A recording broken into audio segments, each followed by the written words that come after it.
So ayan mga kamungkil, no? Gandang umaga sa inyo lahat.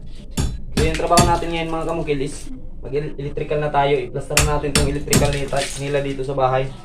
So dati kasi mga kamungkil, itong panel board dito nakalagay sa likod ng pintuan. Ayun mga kamungkil, ililipat ko na dito para in case of emergency maabot nila ng madali ma-off kaagad yung breaker. Pero hindi naman tayo dapat mabahala mga kamungkil kasi safety breaker yung gamit natin dito. Kapag may nagka-trouble, automatic mag-trip off tong breaker natin. So ngayon mga kamungkil, ayan na, i-plaster ko na, nabutasan na. Dito naman ako mag-set up ng mga linya. So bali itong apat na wire na itong mga kamungkil, ito yung linya sa taas.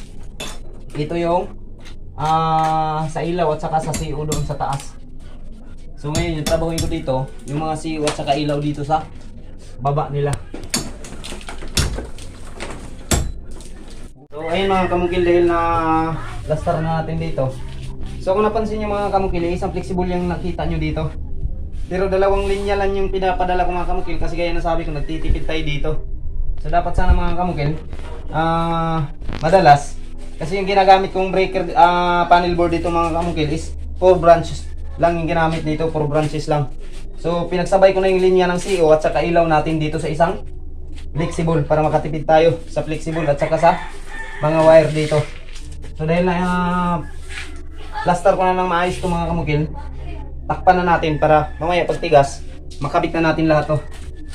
So yung goal natin ngayong araw mga kamungkil is matapos tong electrical, mapagana to lahat para bukas mga kamungkil makapagtrabaho na naman tayo ng ibang trabahuin.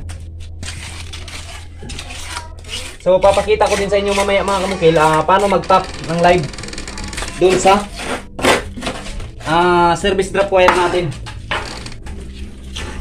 Kasi yung ano dito mga kamungkil, masyadong malayo yung main breaker dito. Kapag puntahan ko pa yun, tagal na.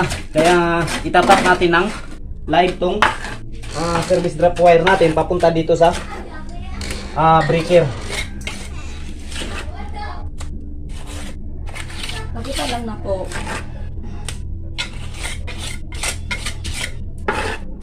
So kapag panel board mga kamungkil, dapat talaga mga kamungkil, ilagay nyo siya sa safety na lugar at saka madaling maabot ng malaking tao. Huwag yung kaya lang abutin ng maliit na bata.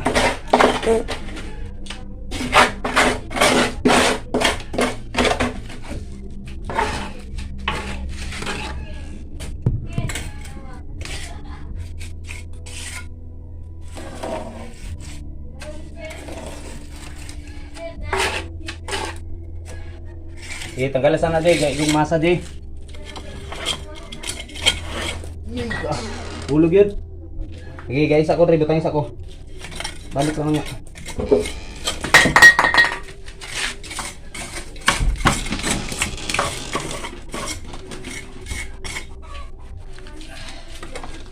Kailangan pag maglagay kayo nitong panel board mga kamungkil, itansya nyo na pag finishing nyo, tamang-tama lang yung takip ng panel board natin dito para hindi masyadong pangit tingnan.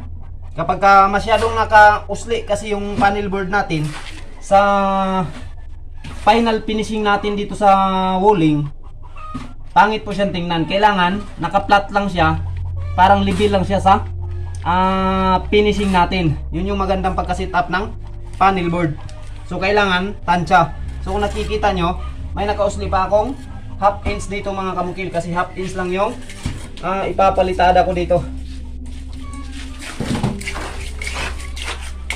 Okay, tapos dito sa likod.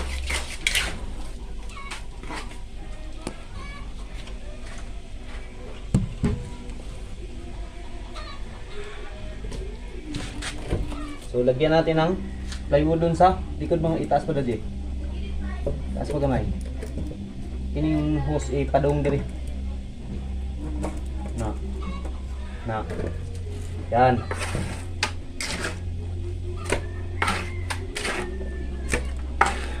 Sa ilalom, dili madikit. Ha? Sige lang. Tarong ano ko diya.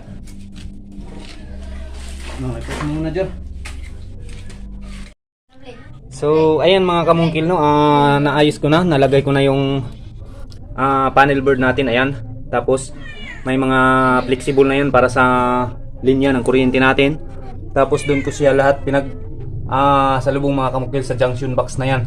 So, ihuhuli natin yan sa pagtap mamaya. So, ipapakita ko rin mga kamungkil paano magkabit dyan at paano magkabit doon sa metro mismo.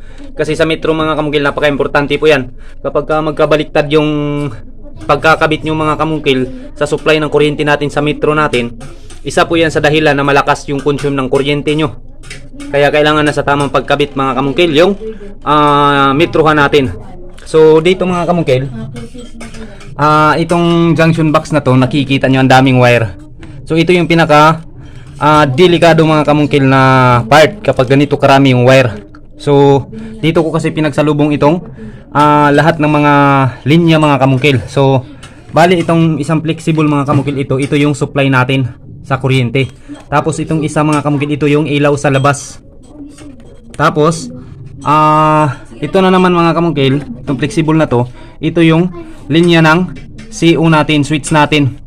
So yung ginawa ko dito mga kamungkil, yung CO at saka sa ilaw, isasama ko siya.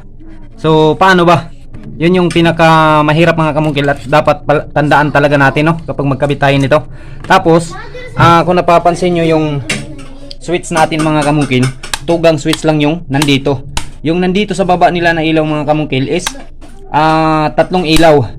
So dapat sana mga kamungkil is 3 gang switch tong binili natin. Pero nung nagbili kasi ako nito mga kamungkil, nakalimutan ko na may ilaw pa pala sa tindahan, kaya naging tugang lang yung nabili ko. Kasi akala ko sala at saka sa labas lang yung ilaw.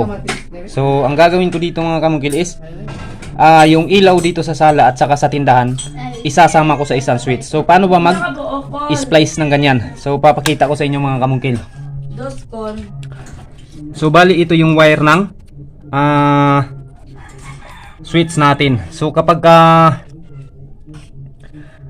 tugang switch yung nilagay natin na switch natin, may tatlong wire tayong ipapasok dito sa flexible natin. Kapag 3 gang naman, 4 na wire yung ipapasok natin. So ito yung sa switch natin na wire. Tapos ito yung wire sa ilaw sa labas. Tapos ito yung wire sa sala. Tapos itong itim mga kamukil, ito yung wire sa tindahan. So nakikita nyo mga kamukil, maliit lang yung wire na ikinabit ko dito. So papalitan lang natin itong mga kamukil kapag magkisami na dyan sa tindahan, kasi balak ng may-ari na pagkisamihan yung tindahan, kaya babaguhin natin to. At laging pagkatandaan mga kamukil, baka magkabaliktad kayo, gumamit kayo ng ganitong wire. Yung nagbigay ng supply sa mga ilaw nyo is maliit na wire, tapos yung pinadala nyo sa mga ilaw is malaki. Ang mangyayari dyan mga kamukil, sunog po yan mga kamukil. Hindi abutan yan ng 12 hours, sunog na yan. So kapag ganito mga kamukil, kailangan yung nagbibigay ng supply ay siya yung malaki na wire. Di bali maliit yung papunta sa ilaw, basta yung nagbibigay ng supply ay malaking wire. So tulad nito mga kamukil, number 12 yung ginamit natin na wire sa supply. Tapos itong ilaw sa sala mga kamukil is number 14. So okay lang po yan. So ganyan yung pagka-estilo mga kamukil ha. Yung supply malaking wire, din yung sinuplayan pwede nang maliit na wire. So tandaan yan mga kamukil. So ito yung ilaw sa sala nila, din ito sa tindahan, tapos ito yung sa labas. So ang gagawin natin dito mga kamukil, dahil tugang switch lang, itong dalawang 4 na wire na to sa sala at saka sa tindahan, isama natin to sa isang switch. So paano ba ikabit kapag ganito yung diskarte? So papakita ko sa inyo mga kamukil. At yung switch natin mga kamukil, pwedeng magdala yan ng 6 na ilaw, basta wag lang aabot ng 60 watts yung ilaw natin o 100 watts. Dapat mga kamukil, yung ilaw natin ay kakabit kapag nasa 6, 4, 3, nasa mga 18 watts o 6 watts, ganyan 10 watts, pwede yan siya mga kamukil. Pero kapag lahat ng papadala nyo na ilaw is 100 watts, tapos marami yung gusto nyo ipadala sa isang switch, hindi po yan pwede mga kamukil. Dahilan po yan na pwede po yung magkaroon ng dahilan na masusunog yung linya ng kuryente natin. So pagka ganito, magsama-sama kayo ng mga ilaw sa isang switch, alamin nyo muna kung ilang watts yung ilaw na ilalagay nyo. Kapag maliit mga kamukil, 18 watts, pwede kahit 6 na ilaw yung ipapadala natin sa isang switch. So yung problema, paano ikabit? So mamaya ipapakita ko mga kamukil. So ayan mga kamukil, itap na natin. So pagkadating sa switch mga kamukil, kailangan tandaan nyo yung line 1 nyo, yung supply ng kuryente, yung nagbibigay. Kasi itong dalawang mga kamukil, ito yung sa switch natin para sa ilaw. Ito yung line 1 natin, ito nagbibigay ng supply. Tapos tatapon niya dito yung supply, tatapon niya dito papunta sa mga ilaw. Tapos pag off natin, i-return niya ulit yung kuryente doon sa breaker natin. So ngayon, itap natin una yung line 1. So hanap tayo ng line 1 dito mga kamukil. Ito yung gagawin nating line 1. Ito. Doon sa breaker natin. So itap lang natin to. Line 1 natin. Ito nagbibigay ng supply sa switch natin. So yan.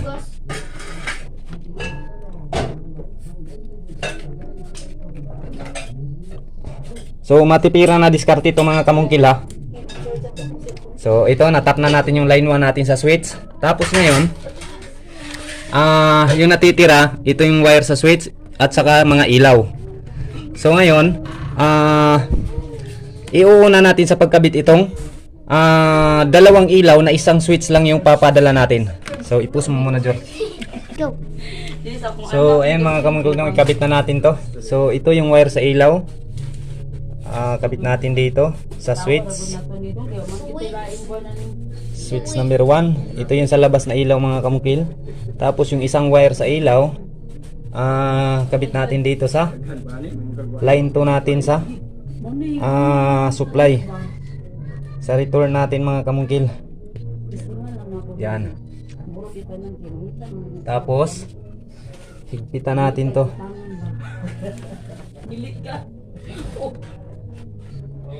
Diara mo kita mabuhay sa kuwadutan no sa deka. Kung mapautang ka sa kuwa, naghalon jud ako na ilo ka pa utang di na ako mo. Pause mo muna. So ayan ang mga kamukil no, natapos na natin ikabit. So i-recall natin yan ngayon mga kamukil. Higpitan muna natin maayos tong mga wire. Tapos kailangan itip natin ng maayos mga kamukil ha. Kapag ka ganito kadami yung wire na nasa loob ng junction box.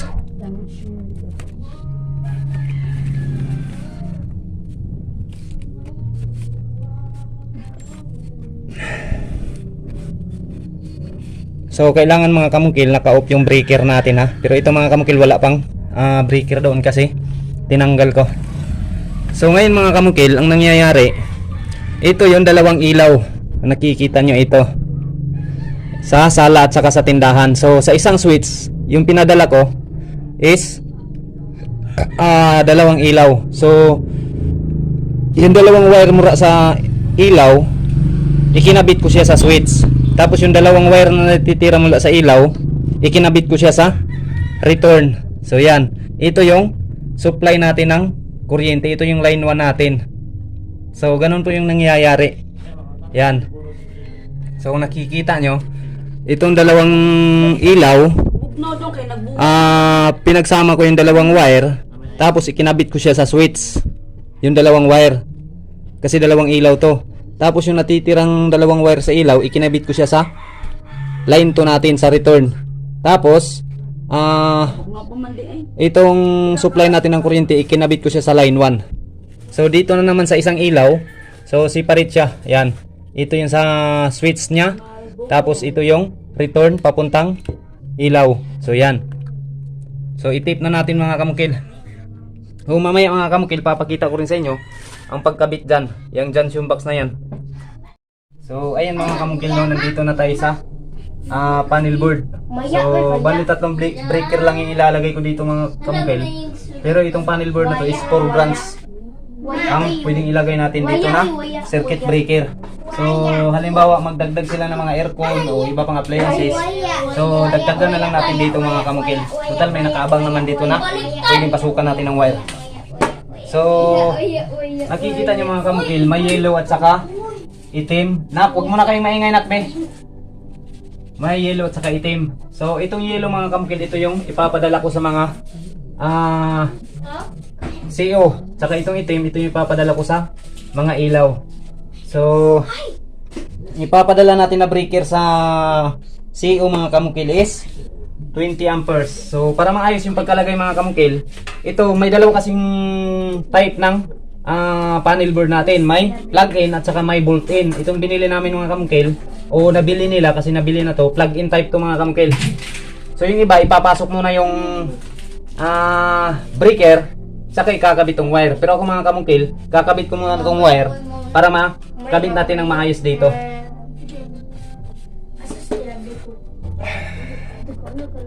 Pusa di. Okay na? So ayan mga kamukil, kung nakikita nyo, ikinabit ko siya una para mas maayos yung kabit natin dito. Kasi kapag ikabit natin tong breaker, saka natin ilalagay tong mga wire, hindi po maganda yung resulta niyan. So ikabit na natin sa panel board natin mga kamukil itong dalawang breaker. So ito yung lock niya. Yan. So yung gagawin natin dyan, pasok lang natin dito kasi may butas to. Pasok lang natin yan. Ganyan. Tapos diin lang natin.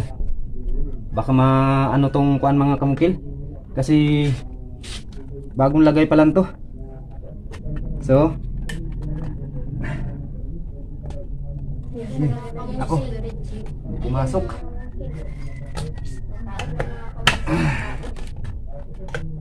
Yan. Tapos diin lang natin to. Yan. So yan. Pasok na natin. Yan. Tapos ganun rin itong isa. Pasok natin dito sa lock niya sa ilalim. Unahin talaga natin yung lock niya sa ilalim. Tapos diin lang natin mga kamungkil lang.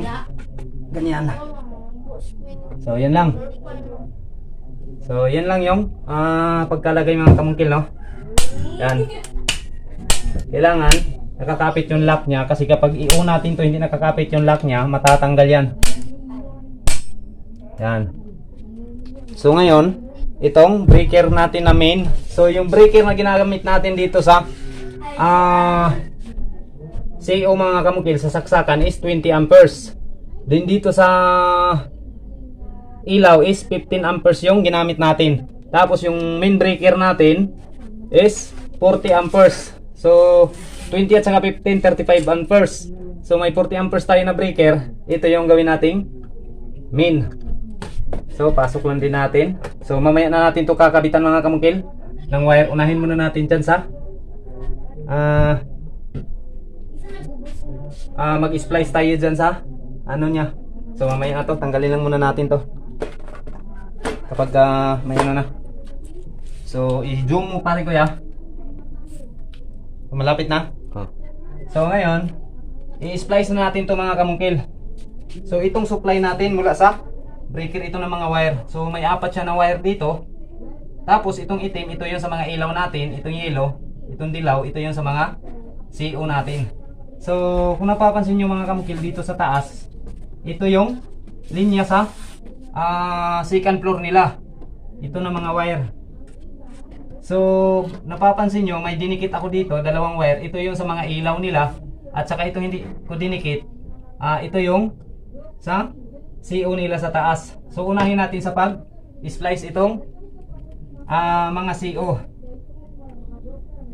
So yan. Saan yung yan.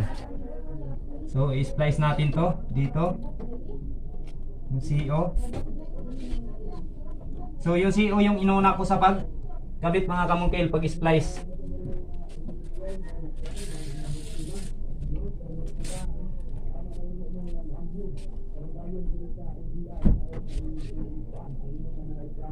Ayan. Tapos itong itim na wire mga kamungkil, ayan, kung nakikita nyo, kita na Jed Ulje. Ito rin yung CO dito sa baba nila. Ayan, kung napapansin nyo, may mga abang na yan, pero hindi ko pa nalagyan mga kamungkil. Panghuli na lang yan, importante. Mapagana ko to ngayon para gamit na yung ref nila sa tindahan, kasi napaka-importante po, kasi nilipat natin to mga kamungkil. So ikakabit din natin itong isa.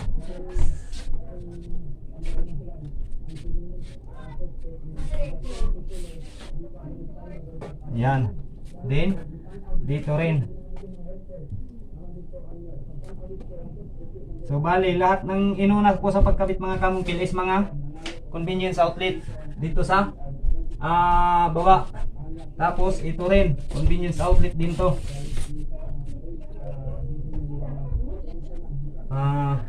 Oo, ito. Kaya kabit natin to, medyo maiksi yung pagka balat ko dito mga kamungkil.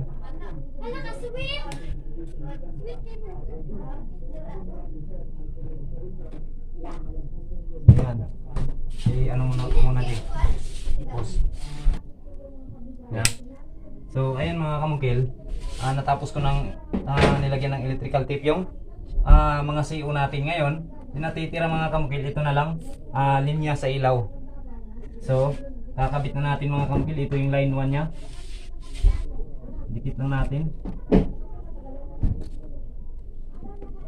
So nakikita nyo mga kamungkil, wala akong tester na ginagamit. Nasanay na po kasi ako mga kamungkil na walang tester. Tsaka may tiwala din ako sa trabaho ko mga kamungkil. Importante, wag talagang i-check muna bago i-check mo muna bago i-fix mo. Yun yung pinaka-importante. Pero mas maganda talaga mga kamungkil kung may tester. Ako kasi mga kamungkil wala pa akong tester.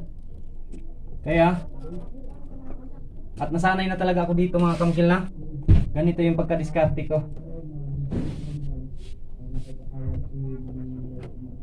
So kailangan din mga kamungkil tiwala lang sa trabaho. Yun yung pinaka-importante. Tiwala natin sa trabaho natin.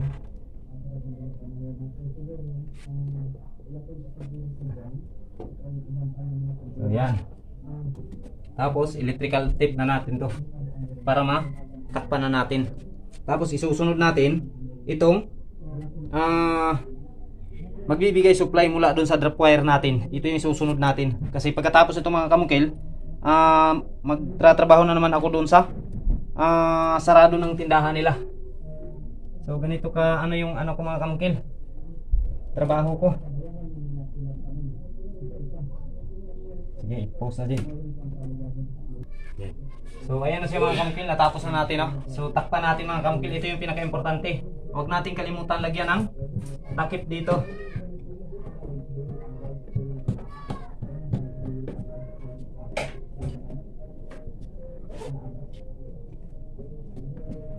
Pause na din. So ayan mga kamungkil, dito natin ilalagay yung metrohan nila mga kamungkil. So may ginawa ako ditong nilagay na plyboard. So may butas dito mga kamungkil, ipasok lang natin to yung maliit na pako. Tapos ganyan lang mga kamungkil. Yan. Tapos i-thread natin dito, i-screw natin.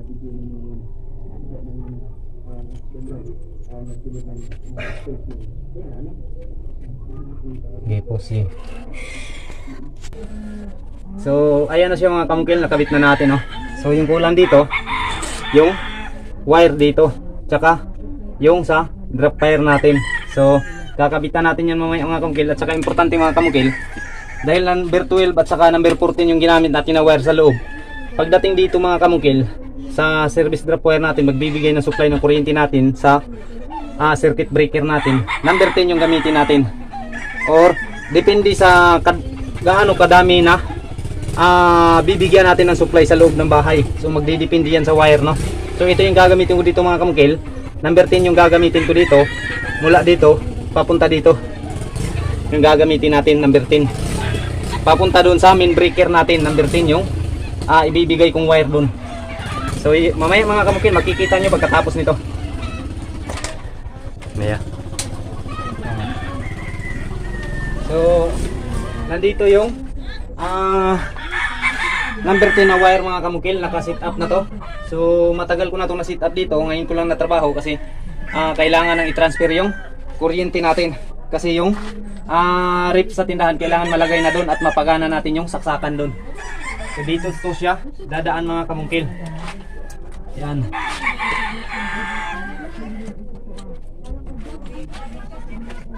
So ganyan. Okay, ako sure tayo ng wire dito ng number 10. Ayan. So lagyan natin to ng flexible hose mga kamungkil. Sige, hose. So ayan mga kamungkil, no. Ikabit na natin to. So sa pagkabit nito mga kamungkil, kailangan walang wire na nabalatan na nakausli dito. Kailangan nakapasok lahat yung may balat. So sukat lang natin dito mga kamungkil. Yan, sobra siya. Putulan natin ng konti.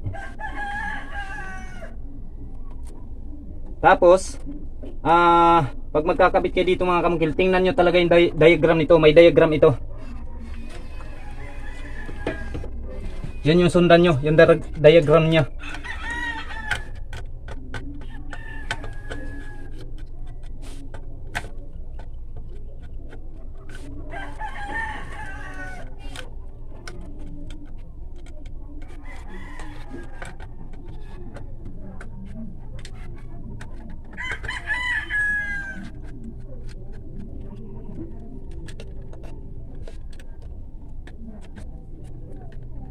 Tapos higpitan natin pag na ipasok na natin, higpitan natin ng maigi.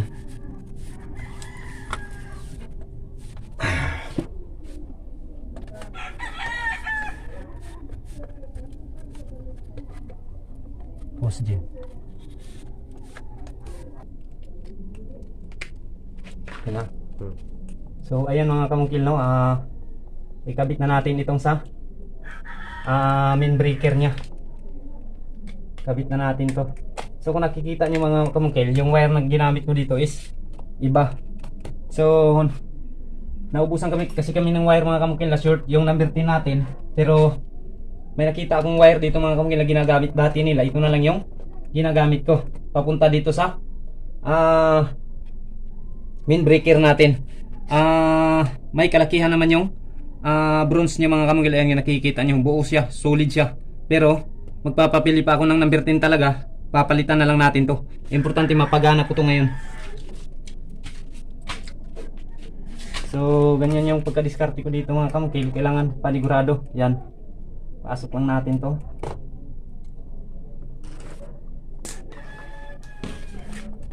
Yan, 1:30 PM na mga kamungkil. Inumpisan ko to kanina 8:30. So kailangan matapos ko itong mga kamungkil ng 2 o'clock o 2:30 PM para malagyan ko pa ng pintuan yung tindahan. Kasi kapag hindi malagyan yung mga kamungkil na ko, ililipat na naman yung mga paninda nila dito sa loob. Kaya nakakapagod na, palipat-lipat. So ganito kahirap yung trabaho ko mga kamungkil. Lahat po sa atin. Yan. Tapos pasok natin itong lock na yan. Yan. Tapos diin lang natin mga kamungkil. Yan. So ayan na siya. So check natin kung naka-off ba. Yan, off lahat. Kunin natin yung sara nya.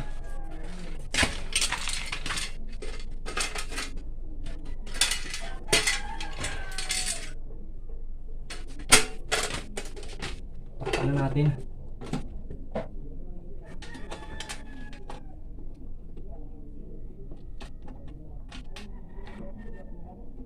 Ako.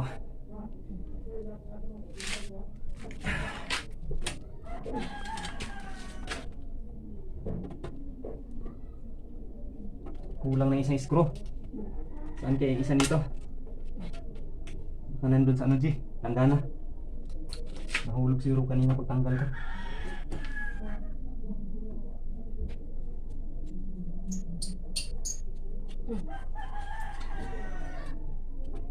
So malalaman natin ngayon mga kamungkil kung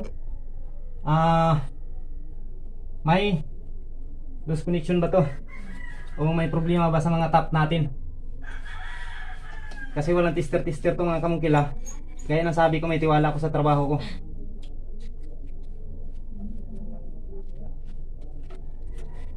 So yan. Check natin. Naka-off ba? On, off. Dito. Okay. Okay, naka-off lahat. I-off natin muna. Yan. Okay. So yan ang mga kamukil kung nakikita nyo. May mga wire dito. So dito dumaan yung mga wire mga kamukil. Malapit lang talaga sa bahay nila. Napakadelikado po nito. Pero mababago to lahat mga kamukil kapag papasok na yung linya ng kuryente talaga dito na mula sa Davao Light. Kasi ito mga kamukil, sa isang linya ng wire na yan, bali 6 na bahay yung nagkakabit dyan. Kaya yung gagawin ko dito mga kamukil, live yung kuryente na yan na itatap natin. Kasi kung papatayin ko yun mga kamukil, baka papalag yung ibang bahay. Tsaka napakalayo ko ng pedestal nito mga kamukil, kung pupuntahan ko pa, kung i-off ko pa. Kaya dito ko na lang mismo tatap kahit na live to. So mag-ingat lang tayo mga kamukil. Sa mga baguhan, huwag gayahin yung ganito. Kailangan talaga nasa laging safety tayo, no? I-off talaga natin yung kwentador nito sa pedestal. So yan, kabit na natin to. So yung gamit dito na wire mga kamukil is aluminum wire yung gamit nila na service drop wire.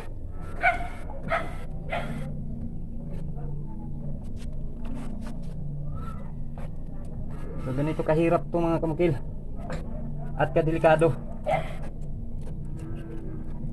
So mag-ingat kapag aluminum wire yung service drop wire natin mga kamukil, kasi napakanipis ng balat niyan.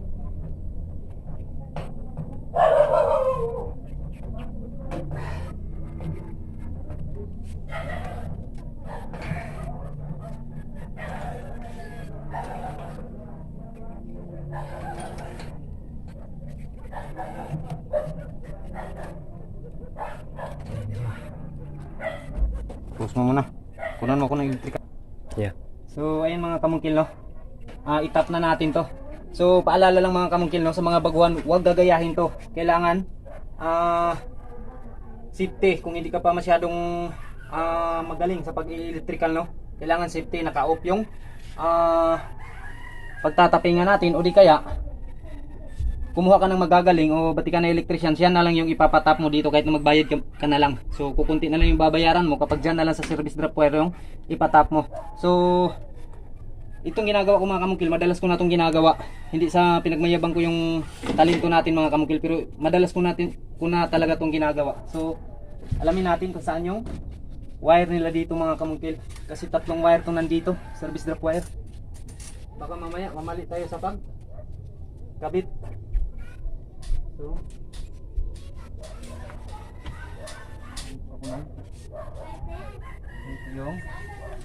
So nandito yung wire nila. Hirap nito mga kamungkil kasi nagpulupot-pulupot pa. So dito.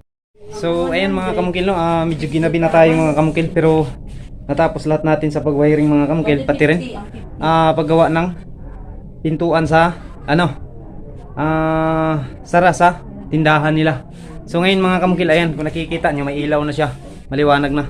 So gaya sabi ko mga kamungkil, wala tayong ginagamit na tester dito pagkalagay natin, no, ng electrical.